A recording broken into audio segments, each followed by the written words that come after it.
बहुत धीमी आवाज आ रही है। अच्छा जोर से बोलो, मातृभूमि का जय बोलने में क्या दिक्कत है।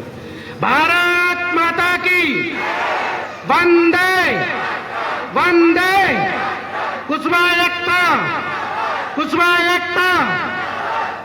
धन्यवाद। मंच का संचालन कर रहे संचालनकर्ता जी को भी बहुत बहुत धन्यवाद। आज के इस कार्यक्रम के मुख्य अतिथि कुशवाहा समाज मध्य प्रदेश के नेतृत्वकर्ता मेरे बड़े भाई माननीय योगेश कुशवाहा जी, आपके ग्वालियर ग्रामीण से पूर्व में विधायक रहे, वर्तमान में भाजपा के प्रदेश मंत्री मेरे बड़े भाई और आज के कार्यक्रम के विशेष अतिथि माननीय मदन कुशवाहा जी,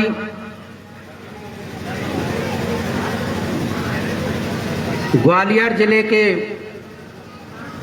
जिला अध्यक्ष, हाल ही में पार्षद चुनकर आए मेरे बड़े भाई भगवान सिंह कुशवाहा जी,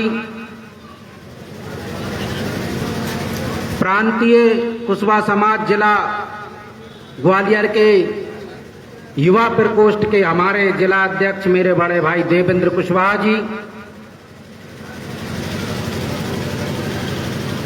भोपाल से चलकर मेरे साथ आए हम सबके मार्गदर्शक, जिनके संरक्षण में हमने कहीं ना कहीं समाज सेवा सीखी है और देखा है, ऐसे हम सबके सम्माननीय आदरणीय इंदर सिंह दादाजी राजगढ़, प्रदेश उपाध्यक्ष प्रांतीय कुशवाहा समाज मध्य प्रदेश। सामाजिक जागरूकता की लड़ाई को पूरे मध्य प्रदेश में मेरे साथ कंधे से कंधा मिलाकर लड़ रहे और साथ में चल रहे मेरे छोटे भाई सुनील कुशवाहा जी, युवा प्रदेश महामंत्री भोपाल, प्रदेश के संगठन मंत्री मेरे बड़े भाई खुशीलाल कुशवाहा जी, प्रदेश के सचिव मेरे बड़े भाई कमल सिंह कुशवाहा जी, और हमारे राजगढ़ जिले के युवा जिला अध्यक्ष मेरे छोटे भाई सुनील कुशवाहा जी, तुलसीराम कुशवाहा जी भोपाल, रवि कुशवाहा जी भिंड, और मंच पर उपस्थित साथियों, इस देश की तरक्की में एक बड़ा हिस्सा अपना न्यौछावर करने वाली मेरी मातृशक्ति, मेरी माताएं बहनें, प्यारे प्यारे बच्चों, नौजवान, बुजुर्ग, युवा साथियों, जैसा कि हम सबको विदित है, आज का जो कार्यक्रम है वो प्रतिभावान छात्र छात्राओं का सम्मान समारोह और दूसरा नवनिर्वाचित जनप्रतिनिधियों का सम्मान समारोह। मैं सबसे पहले इस प्रकार के कार्यक्रम को आयोजित करने के लिए प्रांतीय कुशवाहा समाज के जिला अध्यक्ष भगवान सिंह कुशवाहा जी और युवा के जिला अध्यक्ष देवेंद्र कुशवाहा जी की पूरी टीम को, पूरी कार्यकारिणी को बहुत बहुत बधाई देता हूं, बहुत बहुत शुभकामनाएं प्रेषित करता हूं कि आपने इस प्रकार के आयोजन को आयोजित किया। आयोजन तो आए दिन होते रहते हैं, लेकिन इस आयोजन की स्वरूप को देखिए। एक तरफ नवनिर्वाचित जनप्रतिनिधियों का सम्मान समारोह, दूसरी तरफ प्रतिभावान छात्र छात्राओं का सम्मान समारोह। एक संस्कृत के श्लोक के माध्यम से मैं अपनी बात को शुरू करने का प्रयास सुनिए। तो संस्कृत में एक श्लोक, एक माता शत्रु पिता वेरी न बालो न पाटिका न शोभते सभा मध्य हंस मध्य बबोया। एक अशिक्षित परिवार, एक अशिक्षित बच्चा, एक अशिक्षित बहन, एक अशिक्षित बेटी उसी प्रकार समाज में शोभा नहीं देती जिस प्रकार हंसों की सभा में बगला शोभित नहीं। तो इससे आप अंदाजा लगाइए कि हमारे लिए शिक्षा कितनी आवश्यक है। तो मैं आपसे ये निवेदन करता हूं इस मंच के माध्यम से माननीय प्रदेश अध्यक्ष जी की उपस्थिति कि भले ही आप 4 रोटी खाते थे, आप 2 रोटी खाते,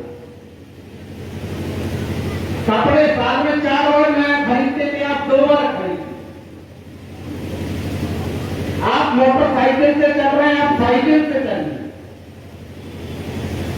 आप एंड्रॉइड स्मार्टफोन यूज कर रहे हैं, आप कीपैड यूज कर रहे हैं, लेकिन शिक्षा के मामले में कोई कंजूसी मत करिए।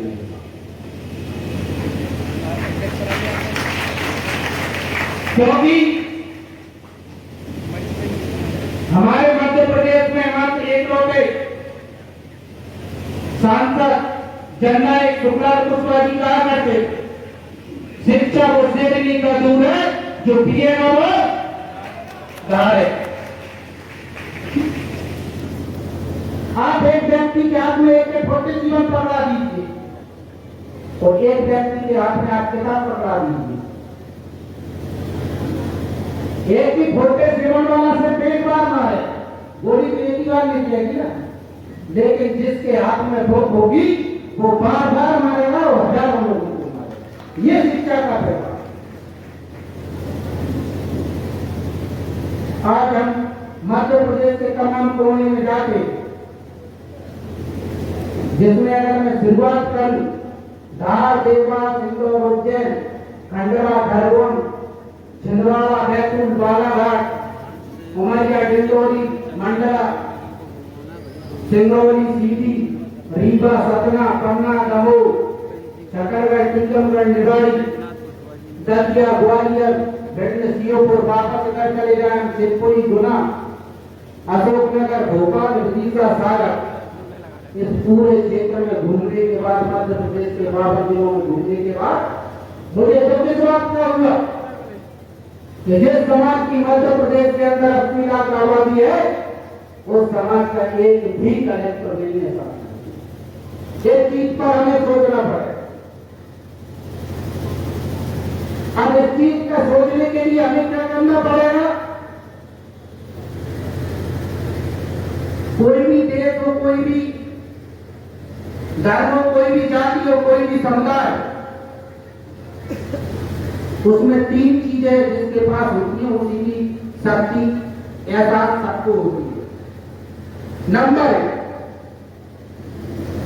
या तो आपके पास बहुत पैसा होना चाहिए। पैसा महत्वपूर्ण है कि नहीं? आवाज थोड़ा आना चाहिए उधर, मुझे समझ में नहीं, पता नहीं मैं जो बोल रहा हूँ सही बोल रहा हूँ, गलत बोल रहा हूँ। पैसा महत्वपूर्ण है या नहीं? या तो हमारे पास पैसा होना चाहिए, और अगर हमारे पास पैसा नहीं है तो हमारे पास शिक्षा होना चाहिए, होना चाहिए। और अगर हमारे पास पैसा और शिक्षा दोनों ही नहीं है तो हमारे पास राजनीति होना चाहिए, होना चाहिए। अब कुछ लोग इनमें से सोच रहे होंगे, जो बच्चे हैं, जो छोटी क्लासों में, जो अभी मानसिक रूप से उतने उच्च स्तर पर नहीं सोच पाएंगे जिसके स्तर की मैं बात कर रहा हूं, तो सोच रहे होंगे कि हमें यहाँ बैठाया तो छात्र सम्मान के लिए बैठाया है, लेकिन बात यहाँ पर राजनीति की हो रही है। ऐसा सोच रहे होंगे कोई बच्चे, मन में ख्याल आ रहा होगा। और आज इसलिए वो कि हमने हमारे और पास हमारे परिदृश्य में हमने ऐसा ही देखा है या ऐसा ही सुना है, तो उसका एक बहुत बड़ा कारण ये 2 चीजों का लिंकअप करना। और जिस दिन हम ये 2 चीजों का लिंकअप करना हम जिस दिन सीख गए, उस दिन आप मेरा यकीन मानिए हम सफलता के उसी शिखर पे होंगे जिस समय हम सम्राट अशोक चंद्रगुप्त मौर्य के शासनकाल में हुआ। आज बड़े दुख के साथ कहना पड़ रहा कि समाज में शिक्षा का अभाव।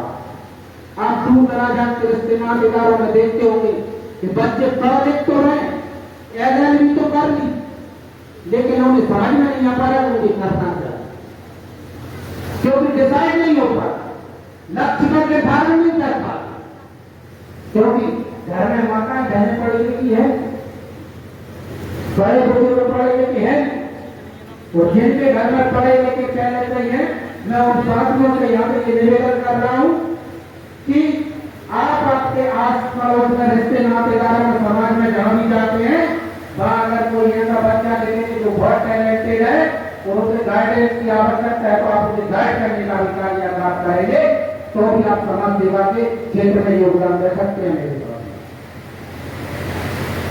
क्योंकि जब हम लोग शिक्षा में बहुत अच्छे होने के बाद पढ़ लिख कर होने के बाद अगर मान लीजिए कि हम टीचर बन कर लिया तो टीचर का ट्रांसफर कौन करता है? कौन करेगा? प्रमोशन कौन करेगा? मंत्री जी करेंगे ना कि नहीं करेंगे? अब मान लीजिए हमारा कोई पावरफुल व्यक्ति बैठा ही नहीं, एक दो डिपार्टमेंट से काम नहीं चलेगा, कम से कम 3-4 डिपार्टमेंटों के अंदर पावरफुल समाज की होना चाहिए। तो मान लीजिए कि आप बहुत इंटेलिजेंट हैं और पढ़ लिख कर आप कलेक्टर बनकर आ रहे और उसी क्षेत्र में आपके बीच का व्यक्ति जो 10वीं 12वीं पास या तो ग्रेजुएट पास है वो अगर टिकट लेके किसी पार्टी से एमएलए बनकर मिनिस्टर बनकर आता है तब किसकी चलेगी बताइए आप मुझे? मिनिस्टर की चलेगी या कलेक्टर की चलेगी? मिनिस्टर की चलेगी ना। प्रमोशन के लिए भी मिनिस्टर चाहिए, ट्रांसफर के लिए भी मिनिस्टर चाहिए और दूसरी तरफ हम हमारे बच्चों को सिखा रहे हैं कि भैया राजनीति से तो दूर रहना है। तो बच्चों को ये समझना चाहिए कि अगर हमें शिक्षा में मजबूत होना तो कुछ लोगों को हमारे राजनीति में मजबूत करना पड़ेगा। आज बड़े दुख के साथ कहना पड़ता है कि हमारे समाज में माता सावित्रीबाई फुले जिन्होंने किसी भी जाति धर्म या समुदाय की बात न करते हुए समस्त नारी शक्ति को शिक्षा का दिलाने का अधिकार किया, आज उनका समाज कहीं ना कहीं शिक्षा में पीछे है तो ये बड़ा गंभीर विषय। तो मैं आप सबसे आज इस स्तर पर यही कहने आया हूं कि अभी की जो स्थिति है समाज में बहुत बढ़िया और जो लोग यहाँ पर नवनिर्वाचित जनप्रतिनिधि बनकर आए मैं उनको भी इस मंच के माध्यम से शुभकामना प्रेरित करता हूँ और जिन लोगों ने आज इस कार्यक्रम में अपनी उपलब्धता दर्शाई है मैं उनका भी बहुत बहुत धन्यवाद करता हूँ। और अंत में क्या कि बारिश बहुत व्याख्यान हो रही है, ऐसा कहते हैं कि किसी कार्यक्रम में बरसात हो जाए तो कार्यक्रम सफल माना जाता है कि तो मैं अंत में 2 पंक्ति कहकर तो हमें अतिथियों को भी सुनना है, माननीय मुख्यमंत्री जी को भी सुनना और आप लोगों को घर भी जाना है तो 2 पंक्तियों के माध्यम से अपनी वाणी को विराम देना चाहता हूँ। माँ जी तेरी कश्ती के तलबगार बहुत है, माँ जी तेरी कश्ती के तलबगार बहुत है, कुछ इस पार मगर उस पार बहुत है। जिस शहर में खोली है तूने शीशे की दुकान उस शहर में पत्थर के खरीदार बहुत हैं, पत्थर के खरीदार बहुत हैं। बहुत बहुत धन्यवाद, बहुत बहुत आभार। जय जय।